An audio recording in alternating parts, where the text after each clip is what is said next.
orang-orang saleh yang luput daripada berbuat taat yang biasa dia wiridkan, lalu dia lupa.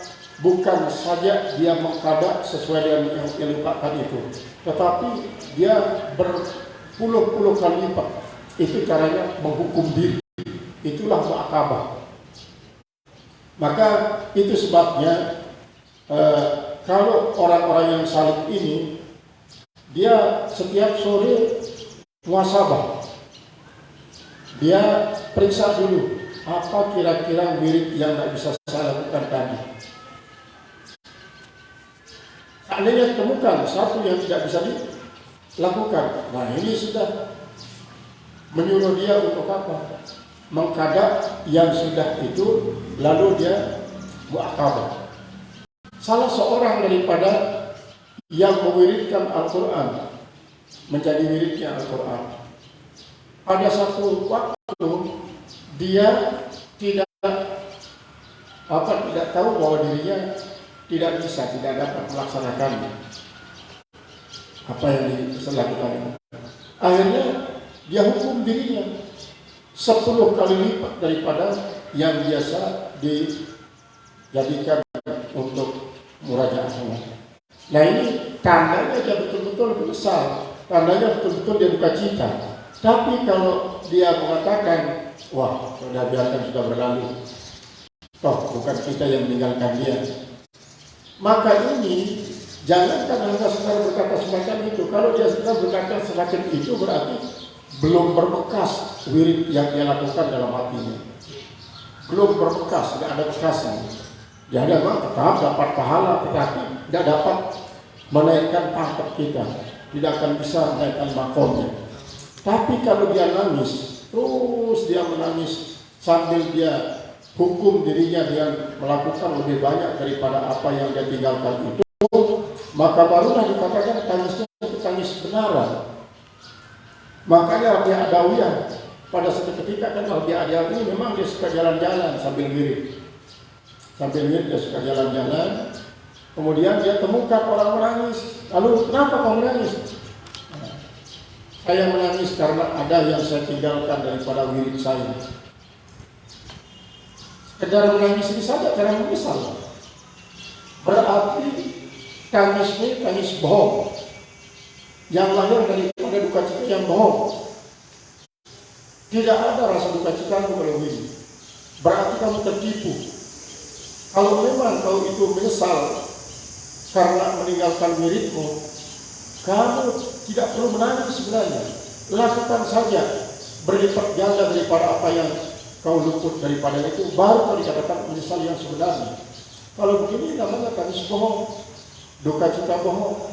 Bukan begini caranya orang saleh.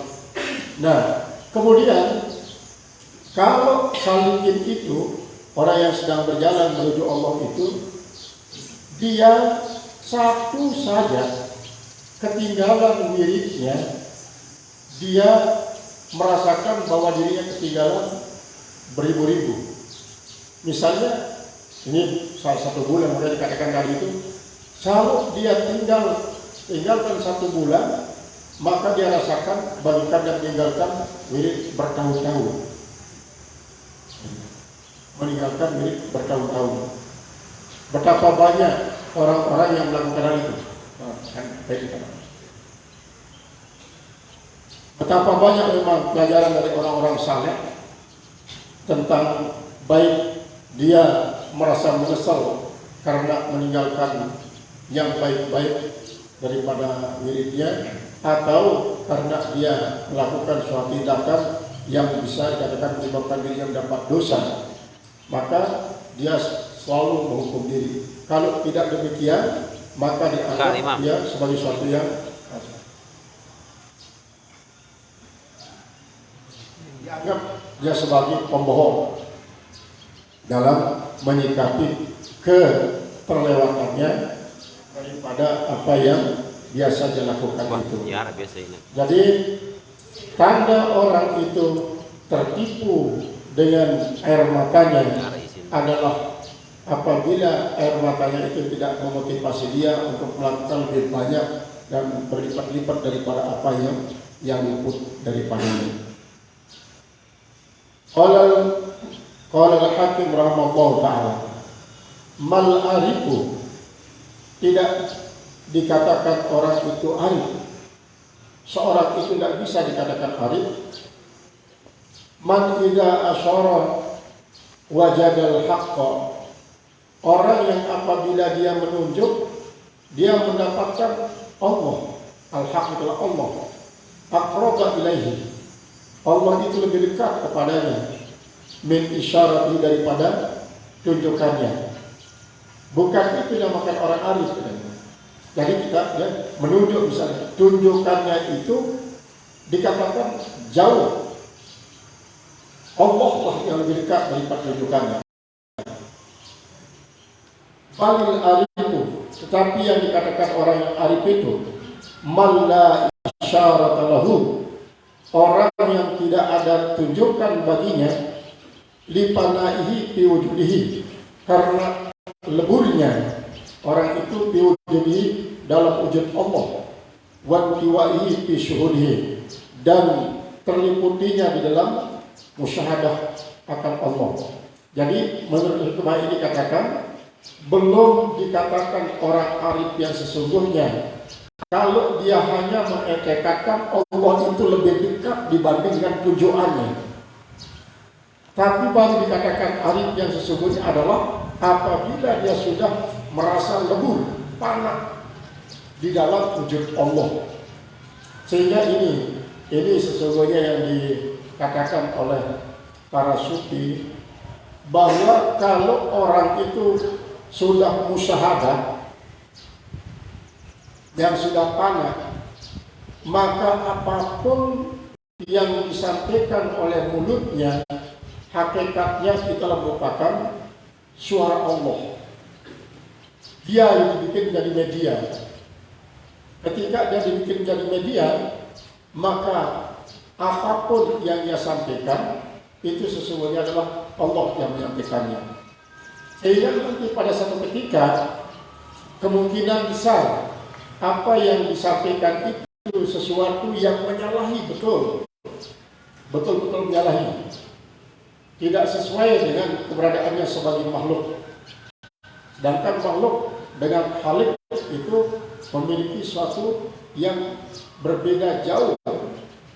Sehingga kita ambil satu contoh, Al-Hallaj atau sesi jenar. Ketika dikatakan man anta anal haq, siapa kamu? Akulah Allah. Apa yang dikatakan itu bukan sesi jenar itu yang punya etikat demikian, tapi sesungguhnya itu adalah Allah yang mengatakan anal haq adalah Allah. Jadi sesi jenar itu kalau ditanya ketika dia sadar, tidak pernah saya melakukan begitu. Karena apa? Dia sedang majzub, yang dicabut, dibekukan akalnya. Maka ketika dia menyuarakan suara semacam itu, dia hanya sebagai media. Dan orang ini tidak tahu bahwa sesungguhnya yang ditanya itu adalah Allah, bukan sesuatu jenar, adalah Allah.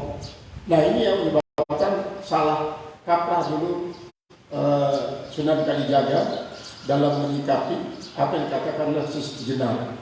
Sehingga pada waktu dia dibunuh berkali-kali dan mempan, disuruh terlebih dahulu perbaiki akidahmu. Coba kalau kau tahu orang yang mati sesungguhnya itu adalah bagikan orang yang sedang menggauli istrinya, kau ingin untuk mati berkali-kali.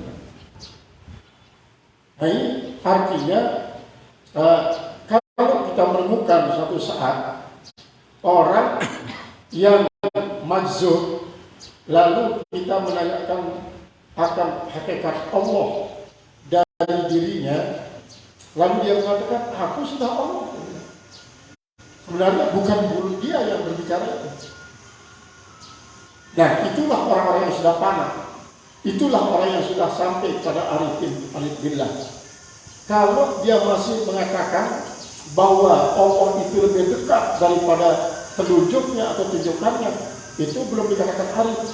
Baru dikatakan arif apabila sudah mengetekkan dirinya panah pada Allah Subhanahu wa taala, pada wujud Allah Subhanahu wa taala, sehingga dia tidak pernah mengingat selain daripada Allah. Tidak pernah dia berusaha untuk mengucapkan sesuatu selain daripada apa yang diucapkan oleh Allah. Al-isyaratu al-qatu minal ibarah. Yang namanya isyarat itu jauh lebih halus daripada ucapan. Jauh lebih halus daripada ucapan. Wahya kinayatun talwi wa talwihun. Wahya kinayatun, dia adalah itu isyarat, adalah kinayat. Wa talwihun dan talwih, talwih juga isyarat. Imam isyarat. Cuma kalau dalam ilmu badi lain. Talwih dalam ilmu balaghah, ilmu badi, ilmu bayan. Itu kalau dalam ilmu bayan adalah yang namanya talwih itu adalah sebuah sindiran. Sindiran untuk mengucapkan sesuatu kepada orang yang mungkin merasakan bahwa sindiran itu jauh lebih mesra daripada kalau dia diungkapkan secara langsung. Sindiran itu kadang-kadang lebih kedengaran, lebih menarik. Itu kalau talwih dalam ilmu balaghah, ma'ani, bayan, itu semuanya ada talwihnya. Nah, tapi di sini adalah kita dikasih tahu pemahaman mana isyarat menurut ilmu tasawuf. Itu isyarat sudah tunjukkan. La tasriha, bukan ucapan yang jelas, bukan ucapan yang sharih, tapi isyarat. Misalnya begini, kalau ini kadang-kadang terjadi, seorang anak muda ketika dia melihat seorang gadis cantik, lalu dia mengatakan bahwa saya sebenarnya menaruh hati kepada kamu, itu tidak mesra. Tapi kalau dia berkedip matanya, bertemu pandangan dengan pandangan, ini kadang-kadang lebih, nah itu namanya talwih. Atau mungkin dia tidak mengedipkan, dia mengedipkan matanya untuk diisyaratkan supaya dia kemana saja. Disuruh misalnya supaya menyingkir dari keramaian ini. Kita ingin berbicara serius ini. Dapat kedipan mata. Itu juga namanya talwih. Jadi kadang-kadang itu isyarat itu al-faqum dan ibarat. Jadi tunjukkan itu jauh lebih lembut dibanding dengan ucapan. Wa hiya allati yasta'miluha ahluha bi tariqah. Yaitu adalah sesuatu yang dipakai akan dia oleh ahli tarekat ini. Jadi kadang-kadang dengan isyarat dia melakukan zikir dengan menggunakan isyarat. Ada Allah Subhanahu wa taala fima bainahum inda dzikrihim, yaitu pada apa yang ada di sisi mereka ketika mereka menyebut li asrarit tauhid, bagi rahasia-rahasia tauhid, bagi rahasia-rahasia tauhid. Artinya begini kan, kalau mereka itu memiliki makom yang sama, dalam perguruan yang sama, sudah ada kode-kode yang dipergunakan. Dan kode itu sudah dipahami. Seperti orang yang pramuka. Pramuka itu kan punya mursyid. Ada kata-kata sandi. Ada namanya sandi rumput, ada namanya sandi, dan lain sebagainya. Nah, itu juga kadang-kadang sebagian ahli tarekat gunakan antara sama mereka, sehingga orang lain tidak paham, hanya golongan mereka saja yang paham. Itulah isyarat. Begitu juga misalnya para prajurit ketika terjadi operasi untuk membuat musuh terkecoh, mereka dengan mempergunakan mursyid, menggunakan sandi-sandi, memberitahukan teman untuk menyerang musuh, sehingga musuh tidak sadar bahwa dirinya sudah dikepung. Ketika pada waktu terjadi perang Hunain, itu 14.000 banyaknya sahabat dengan Rasulullah SAW langsung memimpinnya. Kemudian orang kafir itu hanya 3.000. Tetapi si kafir ini sudah betul-betul mempersiapkan diri sematang-matangnya. Dia persiapkan diri sampai kepada sandi yang dipergunakan untuk mengecoh musuh. Betul. Akhirnya karena pada saat itu boleh dibilang para prajurit yang dipimpin oleh Rasulullah SAW belum memiliki persiapan matang. Sementara mereka sudah memiliki persiapan itu banyak. Akhirnya terkecoh, diuber hanya Rasulullah SAW yang tinggal di medan perang. Kalau tidak turun malaikat Jibril membantu Rasulullah dengan sekian ribu malaikat, maka betul-betul hilang sudah keberanian para sahabat pada waktu itu. Akhirnya malaikat Jibril tampil menjadi penggerak utama untuk menyelamatkan prajurit Islam. Akhirnya dapat memenangkan peperangan. Kalau pada babak pertama betul-betul kalah. Betul-betul kalah. Karena kelihatannya pada waktu terjadi perang Badar saja, di saat Rasulullah begitu khusyuk berdoa, Abu Lahab pun berdoa. Begitu khusyuk dia. Dia kan sama-sama doanya, yang diminta sama-sama menang. Yang dimintai Tuhan yang sama. Abu Lahab juga yang dimintai Allah. Sampai Rasulullah pada waktu itu jatuh sorbannya. Sampai jatuh sorbannya begitu khusyuk berdoa di perang Badar itu. Akhirnya Allah memberikan pertolongan ya.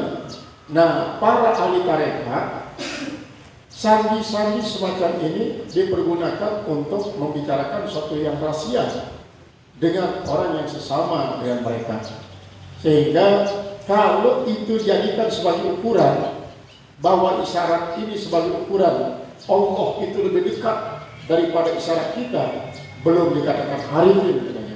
Baru dikatakan arifin apabila orang itu sudah tanpa isyarat pun dia sudah lebur dalam wujud Allah. Kama taqaddama 'inda qawlihi, sebagaimana telah lewat di sisi ucapannya, man ra'aitahu mujiban an kulli ma sa'ala wa mu'abbiran an kulli ma syahida.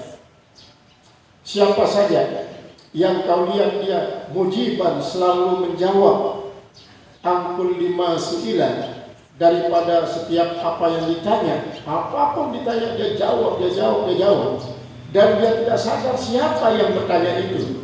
Kadang-kadang jawaban diberikan itu jauh tidak mungkin bisa dipahami oleh orang yang bertanya.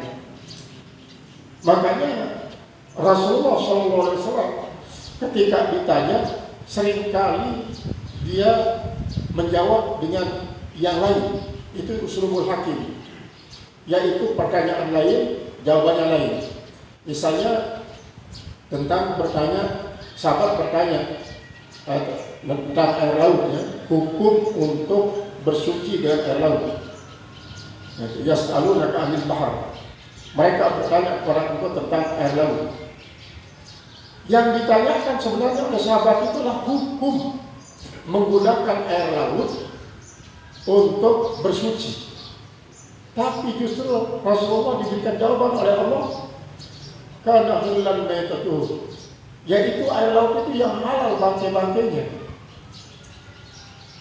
Ini kan sesungguhnya berbeda dengan apa yang ditanyakan. Apa yang diharapkan berbeda. Sebenarnya Allah Maha tahu sebenarnya kebutuhan mereka. Kebutuhan mereka yang sebenarnya adalah mengetahui apa hukumnya memakan ikan-ikan yang mati tanpa disembelih. Itu sebenarnya menurut Allah kebutuhan mereka. Makanya jawabannya diturunkan begitu. Diturunkan demikian. Ini usulul hakim. Nah, seandainya kalau diberikan jawaban dengan sesuai dengan apa yang mereka harapkan jawaban itu, mungkin mereka dulu tidak paham.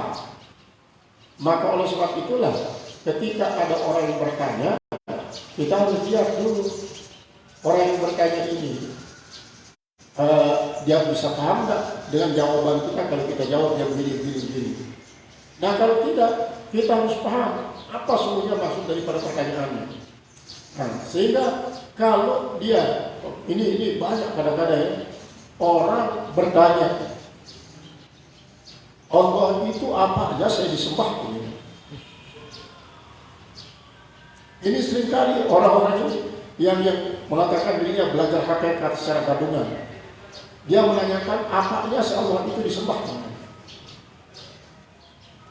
Jadi Allah itu tidak bisa disubstansikan, tidak bisa dibagi-bagi. Walaupun dia sendiri berhak, ada namanya ismul zat, ada namanya sifat, ada namanya ismul af'al. Nah, dalam ismul af'al ini ada yang sifatnya perintah. Lalu mereka mengatakan perintahnya yang kita sembah saja. Perintah Allah dia sembah. Kalau mengatakan zat Allah, kamu tidak pernah lihat zat Allah, syirik kamu menyembah zat Allah. Nah, ini. Jadi justru tidak bisa, pokoknya nyembah Allah, tidak bisa mereka nyembah perintahnya, menyembah sifatnya, menyembah zatnya. Kalau orang semacam itu kita jawab dia, terus kita jawab dengan jawaban yang mungkin tidak sesuai dengan yang mereka yakini, berarti kita suruhnya diusik dan diperbodoh oleh mereka. Kita berarti adalah ingin digeret sesuai dengan keinginan mereka. Jadi mereka itu boleh dikatakan ingin mengatur ulama sesuai dengan keinginannya. Maka dikatakan seperti itu. Sehingga kalau orang itu selalu menjawab apapun yang ditanya kepada dirinya, wa mu'abbiran an kulli ma syahida, lalu dia selalu menceritakan apa yang dia lihat. Dia ceritakan apa yang dia lihat. Maka itu termasuk dia juga bagian daripada orang-orang yang tidak mengetahui yang sesungguhnya. Al-musyiru ila Allah Ta'ala, maka orang yang memberikan isyarat kepada Allah Subhanahu Wa Ta'ala, al-mulahizu li isyaratihi, yaitu adalah orang yang mendapatkan bagi isyaratnya. Wa in wajadallaha ta'ala aqraba ilaihi, dan jika ia menemukan Allah lebih dekat kepadanya, kepada orang itu min isyaratihi, daripada isyaratnya sendiri, gairu arifin, maka itulah bukan dikatakan orang arif, alat tahqiq, atasnya sungguhnya. Di'annahu, karena bahwasanya yusifut tafriqata bisyuhudi, dia mensifatkan akan suatu yang terpecah-pecah dengan kesaksiannya, lil aghyar, bagi alam ini. Artinya gini, dia seolah-olah terpengaruh oleh alam ini yang mempunyai substansial. Seperti manusia misalnya, kita punya yang namanya anatomi zahir, ada anatomi di dalam. Anatomi zahir ini juga ada kaki, ada badan, ada tangan, ada leher, ada kepala. Maka dia berisyarat kepada Allah Subhanahu Wa Taala seolah-olah memberikan substansial bagi Allah Subhanahu Wa Taala, sehingga dia menganggap bahwa Allah Taala lebih dekat dibanding dengan tunjuk saya. Walaupun di dalam Al-Quran dikatakan nama aqrabu ilaihi hablil warid, kami lebih dekat kepada dirinya dibanding dengan urat lehernya sendiri. Tapi itu bukan itu maksudnya, bukan dekat zat, tapi adalah pengawasan Allah. Tidak hanya sampai di urat leher, tapi di selang-selang leher pun dipelihara oleh Allah Subhanahu Wa Taala, diketahui oleh Allah Taala, diawasi oleh Allah Taala, diintip oleh Allah Taala. Illa lalu dikatakan baginya, alladzi yastau'ibu halahu, maka orang yang mengatakan akan keadaannya, qala, apa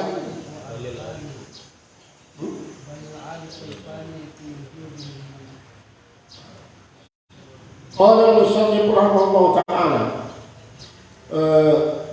falladzi yastaibu alahu qala huwa alladzi yadullah bi isqatil isyarat, maka orang yang dapat meratakan akan keadaannya itu dalam arti yang bisa mengetahui keadaannya sendiri.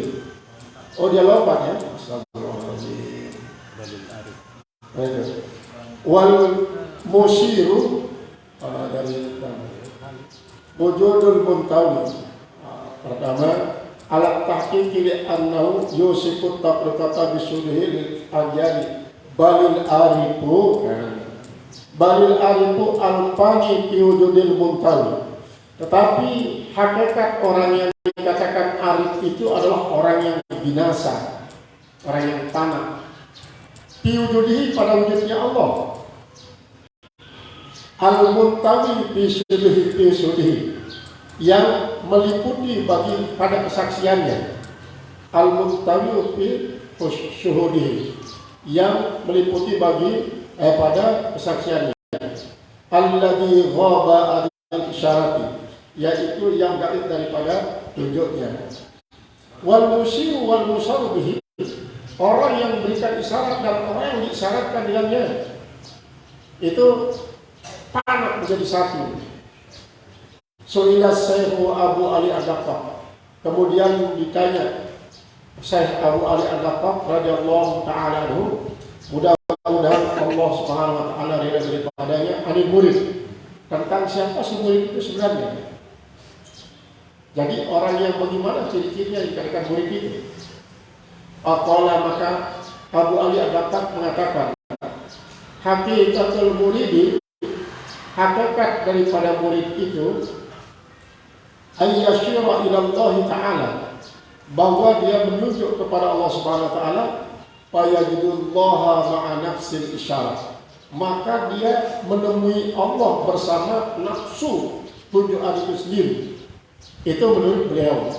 Jadi misalnya dia, apa sih maksudnya menunjuk kepada Allah ini? Apakah dia melihat Allah secara zati lalu dia arahkan tunjuknya kepada zat yang disampaikan itu? Bukan begitu. Bukan itu yang dimaksudkan. Artinya dia mengarahkan suatu pemikiran bahwa ingatannya kepada Allah, tidak menghayalkan Allah, tidak membayangkan Allah, pokoknya diingat saja Allah Subhanahu wa taala. Ini kan sama seperti itu. Apakah sih yang diingat Allah Ta'ala? Apakah zatnya? Apakah perintahnya? Apakah sifatnya yang diingat? Tidak bisa kita bagi-bagi semacam itu. Kalau ingat Allah Subhanahu wa taala, nah, dalam ingatnya itu dia menunjukkan kepada bahwa hakikat Allah Ta'ala. Yang namanya murid, yaitu dia menemukan Allah Ta'ala justru menyatu dalam ingatannya. Itulah yang namanya murid, masih murid ini. Jadi dia tidak pernah melupa Allah, baik dia isyaratkan atau tidak isyaratkan, dia tetap ingat kepada Allah. Qila lahu, dikatakan baginya, falladhi yastaw'abuhu, bagaimana dengan orang yang bisa mengaduk-aduk menjadi satu, meratakan keadaannya? Qala huwallazi yajidullaha bi iskatil isyarat. Orang semacam itu adalah orang yang sudah menemukan Allah dengan menggugurkan akad isyaratnya. Artinya tanpa isyarat dia sudah bisa tetap ingat kepada Allah, tidak pernah lupa lagi. Sehingga begini dia, kita ibaratkan ya, kita ibaratkan seorang anak yang belajar mengaji, baca Al-Quran. Maka kalau anak itu baru mulai berlatih mengaji, mana yang kita tunjukkan itu yang dibaca. Itu yang dibaca. Mana yang kita tidak tunjukkan dia tidak membacanya. Tapi kalau anak ini sudah terbiasa, kita tunjukkan apapun kita tunjukkan, dia tahu persis apa yang harusnya dibaca. Nah begitu juga Allah Subhanahu wa taala. Ketika kita merasakan kita selalu bersama Allah dalam suasana apapun, suka dan duka, maka itu namanya adalah orang yang betul-betul menjadi murid. Sehingga sudah melebur dia dalam isyarat dirinya akan Allah Ta'ala dan isyarat Allah akan dirinya. Musu'ila Abu Ali Ar-Razbari, telah ditanya seorang saleh yang bernama Abu Ali Ar-Razbari radhiyallahu ta'ala, mudah-mudahan Allah Subhanahu wa taala ridha daripadanya, anil isyarat ta isyarat. Faqala al-isyaratu al-ibadah, maka dia berkata yang namanya isyarat itu adalah al-ibadatu amma yatadammanuhul wujdu minal musyari ilaih, yaitu adalah suatu penjelasan. Al-ibadatu amma yatadammanuhul wujdu, penjelasan daripada apa yang mengandungi akan dia oleh keadaan ini, minal musyari ilaih, daripada orang yang berisyarat kepadanya, La ghairu, tidak ada yang lain daripada itu. Menurut versi beliau yang namanya isyarat. Jadi kalau di dalam ilmu nahwu kan, di dalam ilmu nahwu ada bahasa isyarat. Bahasa isyarat itu seperti ukon, ini jari ini. Kemudian nusuk itu adalah seperti penyawi itu. Orang yang paham, orang yang cerdas, nanti katakan al-aqilu yafhamu bil isyarat. Kalau orang cerdas itu dengan isyarat saja dia paham. Misalnya dia lihat di situ ada didirikan sesuatu lah, tongkat kemudian digantungkan keraras, tandanya bahwa ini rumput tak boleh disakiti oleh orang. Hanya dipelihara, ada larangan di situ. Termasuk orang-orangan di padi yang baru mulai berbuah atau apa saja, itu tandanya itu isyarat, bahasa isyarat. Nah sekarang kalau apakah isyarat dalam ilmu nahwu ini bisa dipakai dalam ilmu tasawuf ini, dalam pertanyaan daripada para murid terhadap para masyayikhnya, maka memang macam-macam jawabannya. Ada yang mengatakan isyarat itu sebuah penjelasan daripada sesuatu yang digabung dalam keberadaan sesuatu. Kemudian seperti itu ya, kalau para peneliti kita lihat, para arkeolog itu dia kalau ingin menemukan sesuatu, dia membaca tanda-tanda yang sudah mereka pelajari, sehingga nanti dia ahli ilmu peta, kemudian ahli ilmu medan, kemudian dia ahli dalam membaca sandi, sampai kepada postur tanahnya itu dia pelajari, sehingga nanti kalau terus coba dilanjutkan penelitian, dia akan menemukan apa yang tertimbun di bawah tanah sekian ratus tahun lamanya atau bahkan ribuan tahun lamanya. Akan sampai kepada peneliti-peneliti peninggalan-peninggalan di dasar laut. Itu ada ciri-cirinya. Ternyata semua isyarat ini memiliki petunjuk-petunjuk yang bisa dipelajari. Sama dengan orang-orang yang menjadi buser dan lain sebagainya itu. Ini adalah isyarat dengan jawaban yang berbeda-beda. Qala al-musannif rahimahullah ta'ala,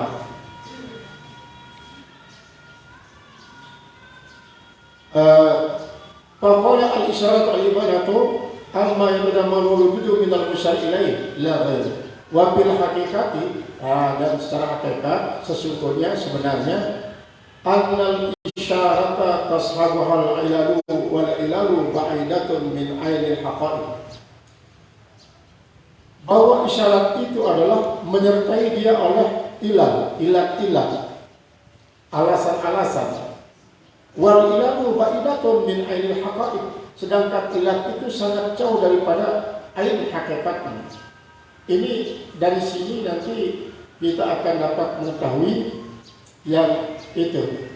Pertama, al-yakin, ainul yakin dan hakul yakin. Kan dari tanda-tanda yang ada, orang yang hakul yakin itu tanpa dikasih tahu dia sudah yakin. Orang yang hakul yakin itu tanpa melihat tanda pun dia sudah yakin. Tanpa melihat isyarat pun dia yakin. Waqala Syibli, dan berkata Imam Syibli radhiyallahu ta'ala anhu, mudah-mudahan Allah SWT ridha daripadanya, wa kullu isyaratin asyara bihal khalqu, dan setiap isyarat yang telah memberi syarat dengannya oleh makhluk ilal haqqi kepada Allah, faya mardudatun alaihim, maka dia itu isyarat-isyarat adalah ditolak atas mereka, hatta yasiru ilal haqqi bil haqqi, sehingga mereka memberikan isyarat kepada Allah dengan Allah. Jadi ini kan kelihatan agak berbeda dengan yang kita pelajari dalam ilmu tauhid. Adanya alam ini sebagai tandanya orang, bagi tanda adanya orang menciptakan alam. Nah sekarang di sini dia tidak menginginkan alam ini sebagai isyarat adanya alam, apa adanya Allah. dia menginginkan sampai kepada Allah itu dengan Allah tanpa mempergunakan alam. Kalau dia masih membutuhkan alam untuk sampai kepada Allah, berarti itu belum bisa dikatakan arif, tetapi masih tetap dia sebagai murid kelas bawah. Ini adalah versi daripada para ahli tasawuf. Seperti yang dulu kita pelajari, syattana man qala man arafa nafsahu faqad arafa rabbah mimman qala man arafa rabbahu faqad arafa nafsah. Sangat jauh perbedaan antara orang yang mengatakan siapa saja yang mengetahui dirinya maka berarti dia tahu Allah, dibanding dengan orang yang mengatakan siapa saja yang mengetahui Allah barulah dia tahu dirinya. Kenapa? Karena awal wajibin alal insani marifatul ilahi istiqamah. Yang paling pertama kali diwajibkan atas manusia itu mengetahui Allah dengan seyakin-yakinnya. Dalam arti ini, kalau kita belajar bagaimana mengetahui Allah dengan proses menggunakan alam baru tahu Allah, dan mempelajari alam dengan mempelajari Allah, itu kan berbeda. Sehingga orang-orang yang ingin mengetahui Allah dari alam ini, bagaimana kalau alam ini tidak ada? Apakah kita tetap meyakini adanya Allah atau tidak? Tapi kalau kita meyakini ada Allah, walaupun tidak ada alam, maka kita tetap meyakini Allah itu ada. Nah, ini berbeda sekali dari tauhid. Justru Allah ingin memperkenalkan diri lewat alam. Ingin diketahui dia berkenan untuk diketahui, maka diciptakan alam.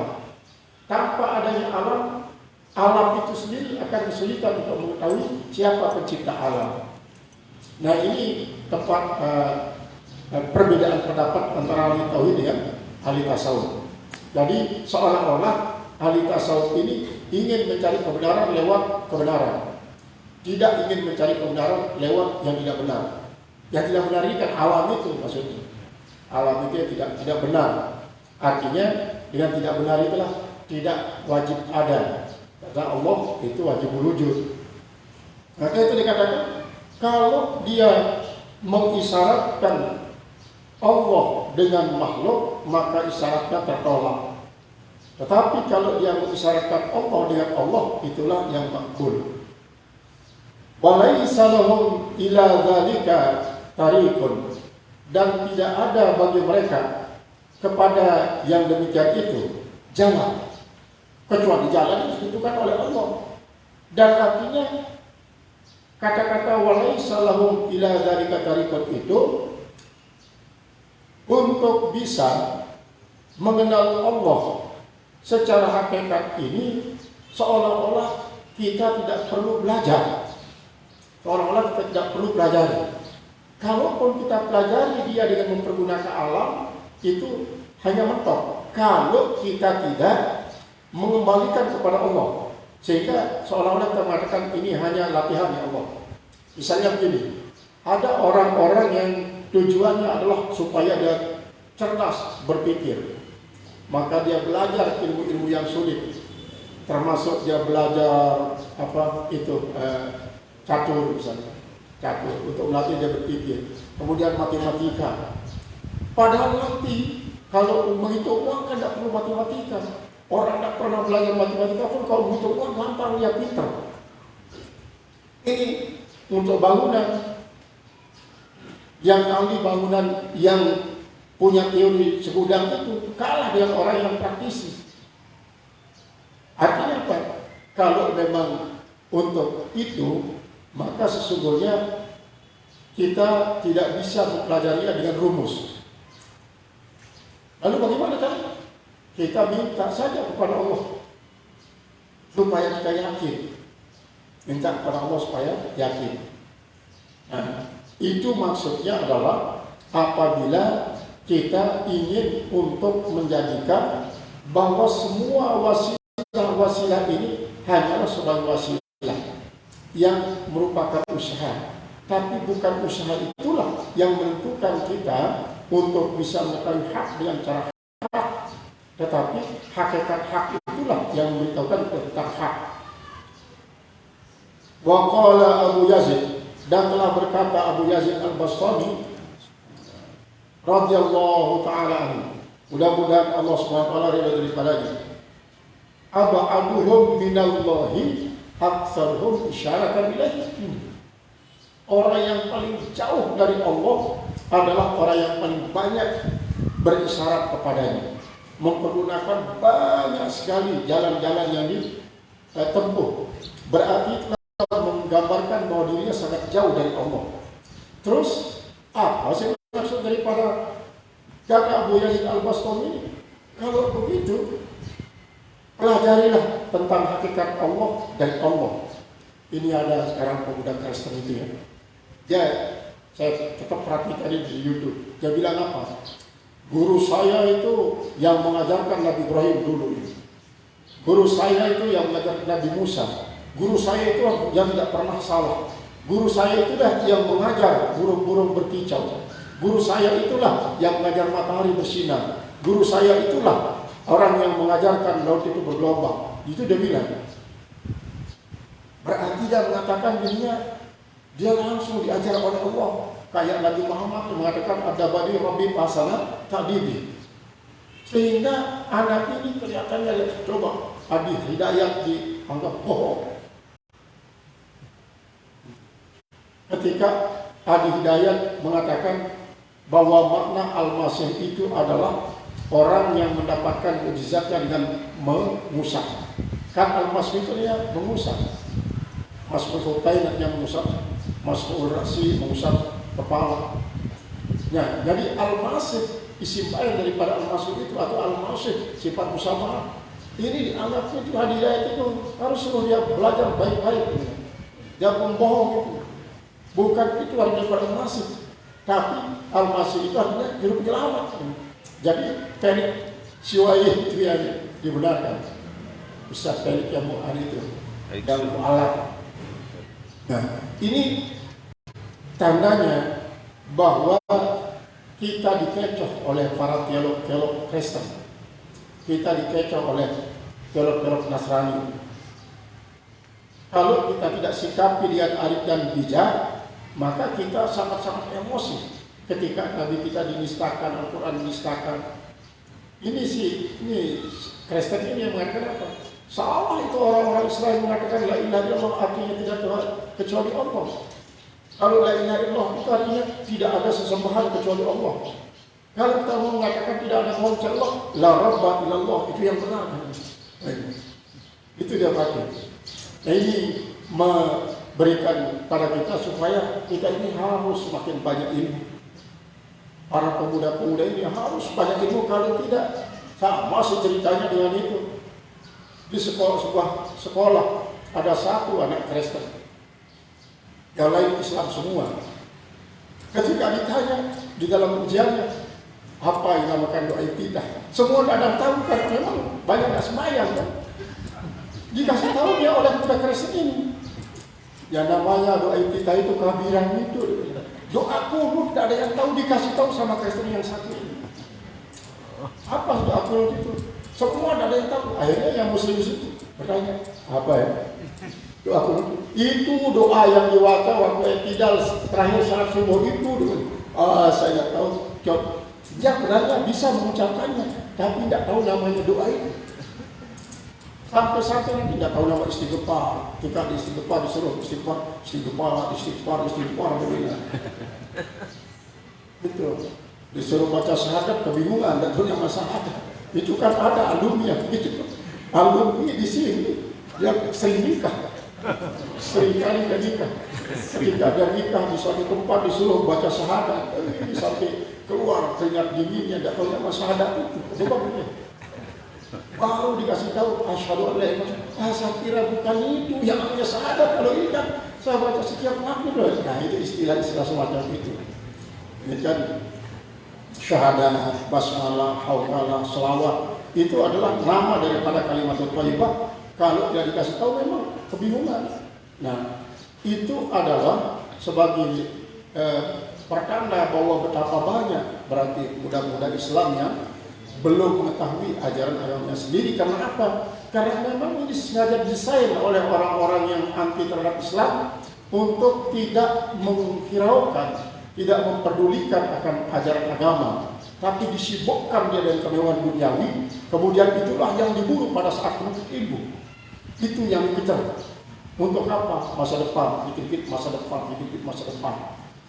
Tidak tahu bahwa masa depan itu urusan Allah. Sementara inilah yang dimasukkan dengan orang yang selalu sibuk dengan apa yang tidak dituntut padanya, lalu membuat dirinya lalai untuk melakukan apa yang dituntut, berarti dia adalah merupakan orang yang sedang buta mata hatinya. Ijtihaduka fima dumina laka wa taqsiruka mimma tuliba anka dalilun ala intimasi qalbika. Ini terjadi sekarang. Sesuatu yang sudah dijamin tidak bisa bertambah dan bisa berkurang, itu dia perjuangkan mati-matian. Sementara yang dituntut untuk melakukannya, dia tidak hiraukan, tidak pedulikan. Ini yang sekarang melanda kita umat Islam. Kita mungkin bangga di satu sisi ya, banyak pemuda-pemudi yang hafal Al-Quran, hafal kitab itu dan ini. Tapi sesungguhnya jauh presentasinya orang yang belum bisa sembahyang, istinja banyak. Artinya mungkin dia bisa sembahyang ikut-ikutan, tapi ketika ditanya apa sih rukun sembahyang tidak tahu. Apa beda rukun sunat dan sunat apa tidak tahu. Ini kan berarti dia belum bisa sembahyang.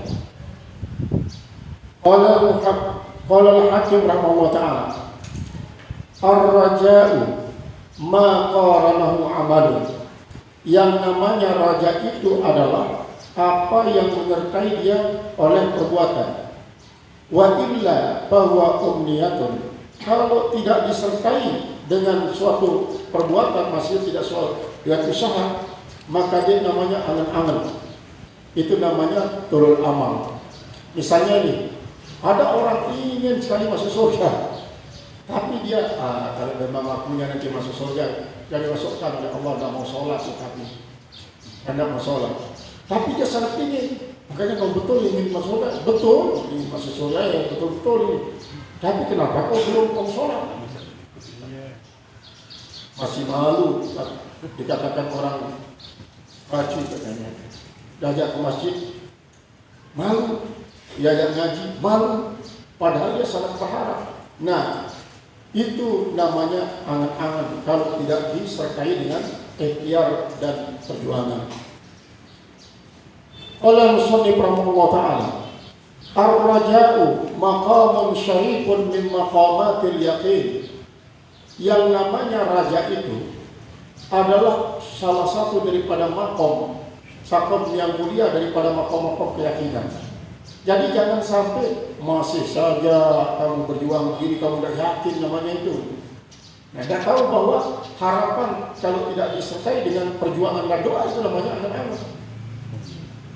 Wa yab'atu 'ala al-ijtihad, dan dia raja itu mendorong atas ijtihad. Jadi sampai sejauh apa keinginannya untuk mendapatkan sesuatu akan dapat kelihatan dia dari sejauh apa dia berupaya mendapatkan apa yang dia inginkan itu. Kalau dia tidak demikian, berarti itu termasuk suatu angan-angan.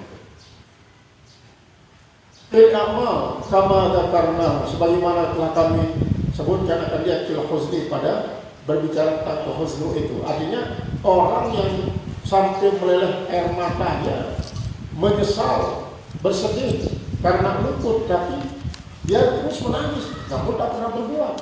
Kebohongan namanya. Raja tanpa ada disertai dengan perjuangan, bohong. Li'anna man raja syai'an, karena bahwasanya orang yang mengharapkan suatu talabahu, dia akan mencarinya. Dia akan mencarinya. Nah, disinilah kadang-kadang kalau tidak dipahami dengan cara benar ini berarti tawakal itu tidak dipahami yang sesungguhnya. Jadi tawakal itu kan memang sesuai dengan makom kita. Kalau makom kita sudah seperti Arif bilang, maka tawakal kita itu tidak perlu dengan doa dan perjuangan, cukup dan serahkan diri karena suatu keyakinan. Nah, untuk makom-makom orang yang baru pemula langsung kepada makom arifin, ini yang saya salah. Berarti dia lompat gunung namanya itu. Nah, melompati gunung udah patah dia.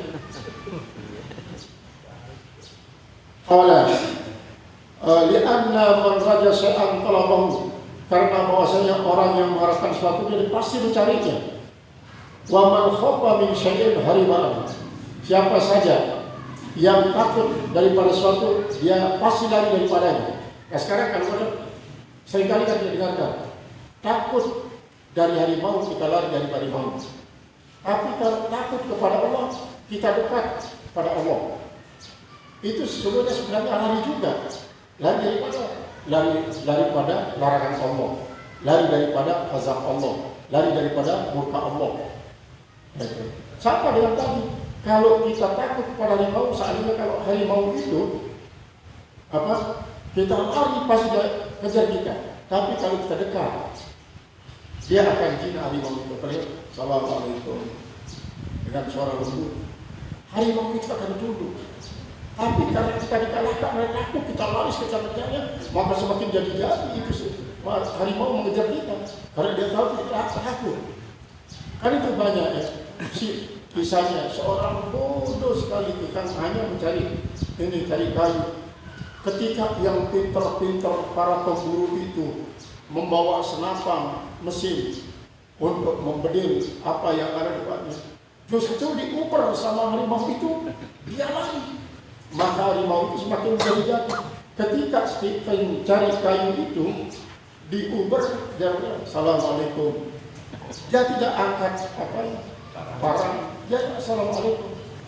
Dengan spontanitas itu si harimau yang berlari kencang menjadi maksudnya untuk menyelamatkan orang yang dikejar ini. Sebab apa? Bagaimanapun cepatnya lari, harimau itu lebih cepat. Semakin cepat dia lari kan semakin cepat lah. Mau dia jatuh.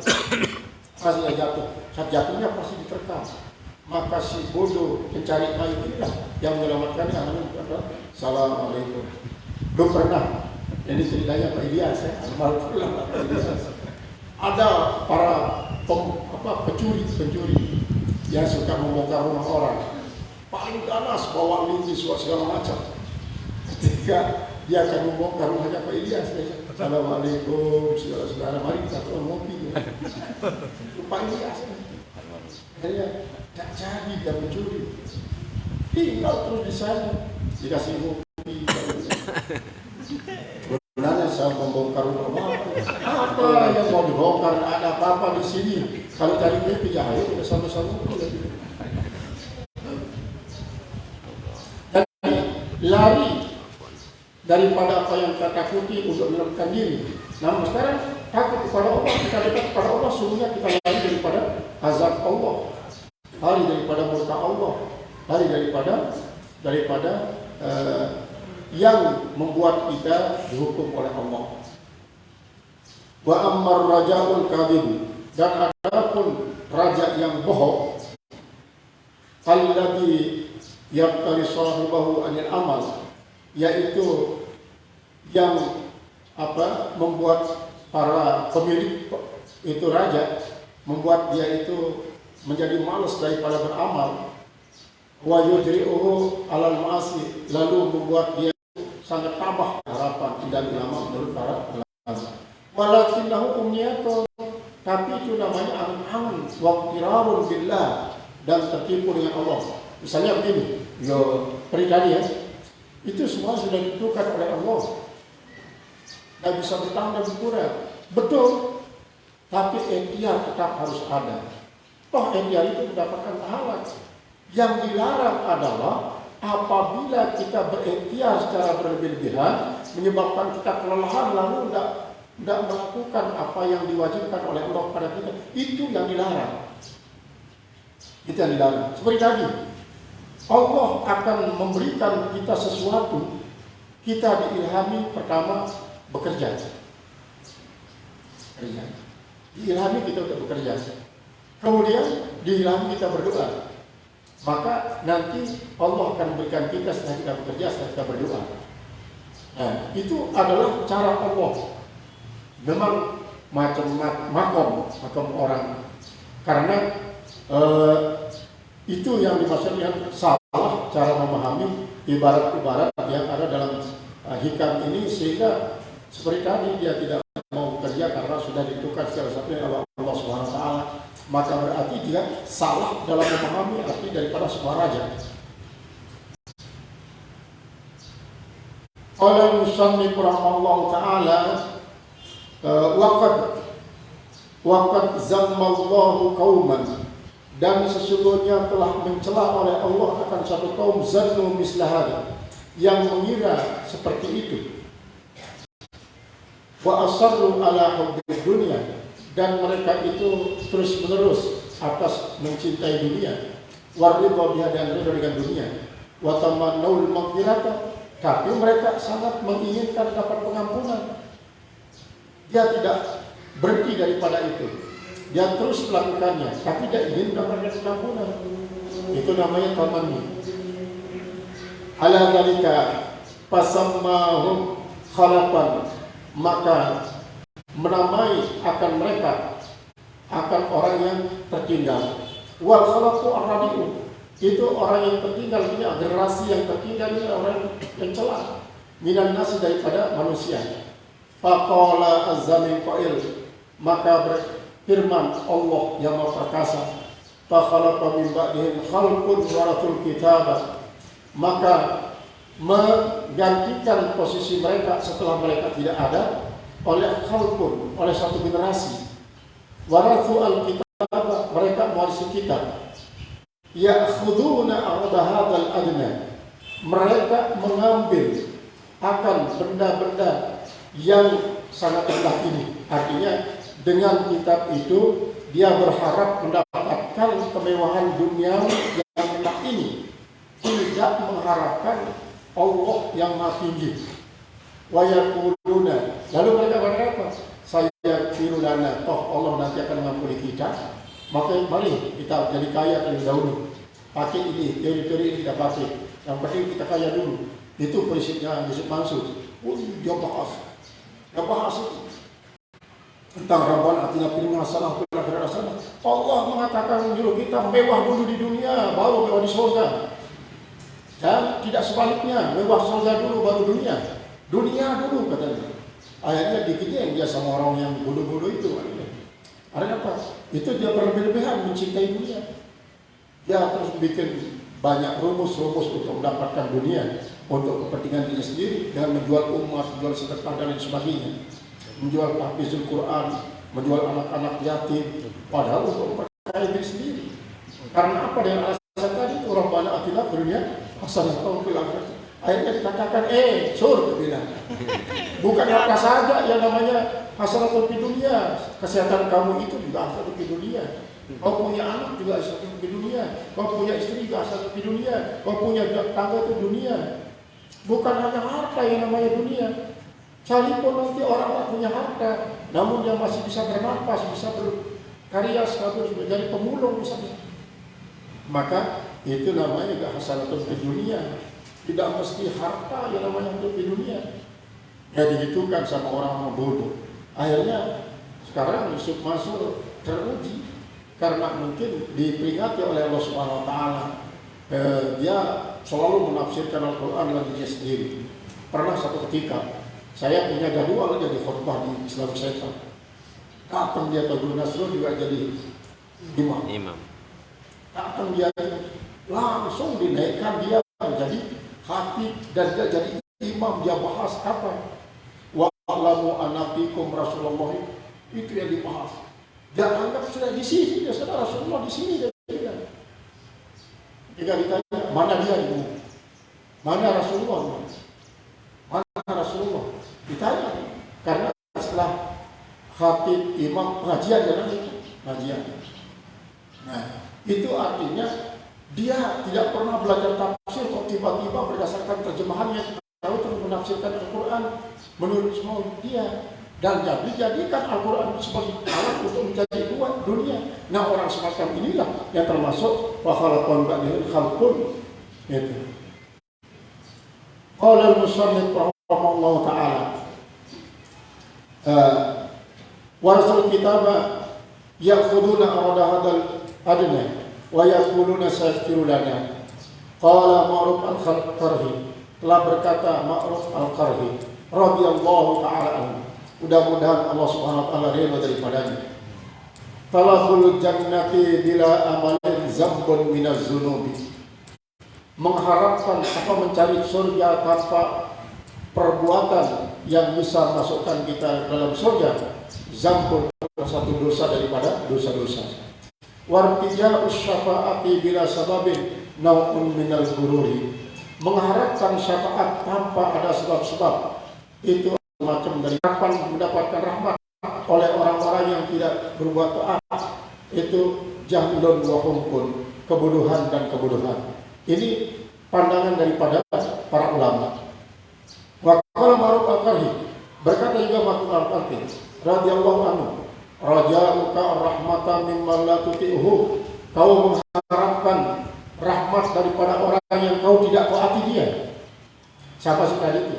Mengharap dalam bahasa yang jadi mengharapkan rahmat, kasih sayang daripada orang yang tidak ditaati, maka yang berharap itu termasuk bodoh. Mengharapkan rahmat daripada orang yang kau tidak taat padanya, khuzlan, namanya penghinaan itu. Penghinaan, wahukun dan kebodohan. Wa'lam, tahulah olehmu, annahu laisa fi af'alil haqqi subhanahu, bahwasanya tidak ada pada perbuatan Allah, sucilah dia, ma yujibu ayyumana iqabuhu, yaitu apa yang wajibkan bahwa orang diamankan daripada azabnya. Innama bi af'alihi ma yamna'ul yahsa, sesungguhnya pada perbuatannya itu apa yang bisa menghindarkan akan keterputusasaan dirahmatillah, daripada rahmat Allah. Artinya gini, kalau kita mengharapkan aman daripada siksa Allah, maka kita jangan berputus harap. Berputus harap, misalnya gini, aduh sudah kedong, sudah toh kalaupun saya melakukan kebagusan sekarang tidak diterima sudah oleh Allah Subhanahu wa taala, sudah kedong ini. Itulah yang disebut oleh orang tua kita dengan bulan kering bedah. Itu bulan kering bedah itu ada semakin robek ya, kalau kedong robek lah robek. Yang bulan kering bedah namanya. Jadi orang yang tidak berputus asa, dia sadar dosanya begitu besar, tapi tetap dia berharap sambil bertobat, sambil beramal saleh. Nah itulah namanya orang yang betul-betul rajab dan khauf.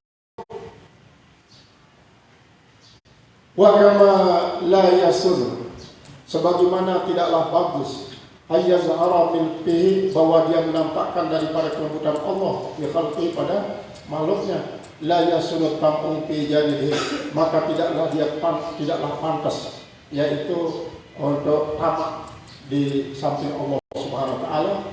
Wa yu'manu akhdhuhu, dan dianggap aman mengambilnya, wa intiqamuhu, hazur sini azabnya, intiqamuhu, wa intiqamuhu, dan ancamannya.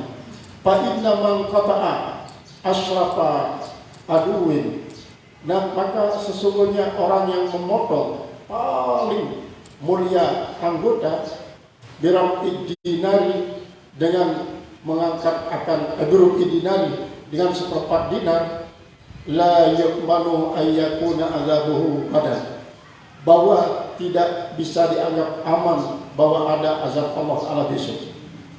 Hadza artinya ini, misalnya ada orang yang akan di kisos ini, kemudian dia menebus diri dengan memberikan uang kepada orang itu, padahal dia sudah dimaafkan ini, padahal dia memotong tangan orang, dia membunuh, maka tidak bisa dengan tebusan hanya seperempat dinar itu dia bisa aman daripada azab karena kesalahannya yang memotong tangan orang, kalau dia tidak betul-betul beristighfar, bertobat kepada Allah. Hakada, begitulah. Wa qad qalu, dan sungguhnya mereka para ahli tasawuf berkata, man za'ama anna ar-raja'a ma'al israri, maka siapa saja yang menyangka bahwa harapan itu harus dibuktikan bersama terus-menerus, itu sahihun, itulah merupakan suatu yang benar. Fal yaz'am anna talabar riba fil qabri, maka hendaklah dia mengira-ngira, mencari keuntungan di kubur. Jadi ini dia mencari keuntungan di kubur, maksudnya dia bertapa di kubur, dia tidak berjualan apa-apa. Kalau dia jualan rampe misalnya di kubur ada mendingan, Bahkan pun nari fil bahri, dan itu seperti orang yang mencebok air di laut, mencebok api maksudnya, mencebok api di laut. Itu adalah suatu yang benar. Nah, jadi kalau dia menganggap bahwa itu merupakan suatu kebenaran, benar itu orang bisa mencari keuntungan di kubur, benar itu orang bisa mengambil air, mengambil api dari dalam laut, benar. Ini kan artinya apa? Sebenarnya adalah merupakan salah satu daripada, kalau kita mau sesuatu, kita harus melakukan sesuai dengan apa yang kita inginkan. Kalau mencari air di laut mungkin bisa, dan mencari tengkorak di kubur bisa. Tapi kalau mencari keuntungan di kubur yang tidak berjualan apa-apa, nggak bisa. Nah, kecuali kalau ada orang yang istimewa seperti halnya itu ya, cerita daripada Syekh Yusuf Al-Bukhari, teman seperguruannya Dato' Lopa, yang bisa menyalakan korek api di dalam air. Wabil hadis, dan sebut dalam hadis Rasulullah SAW dari Rasulullah SAW, annahu qala al-qayyisu man dana nafsahu wa amila lima ba'dal maut. Orang yang namanya orang mulia, orang kuat, orang perkasa adalah orang yang dapat menundukkan nafsunya, lalu dia beramal untuk kematiannya setelah dia mati. Wal ajizu man ittaba'a nafsahu hawa. Ya, dan orang yang lemah itu adalah orang yang mengikuti akan nafsunya terhadap keinginannya. Artinya dia melayani keinginannya dengan nafsunya sendiri. Wa tamanna 'ala Allah ta'ala alamaniyah.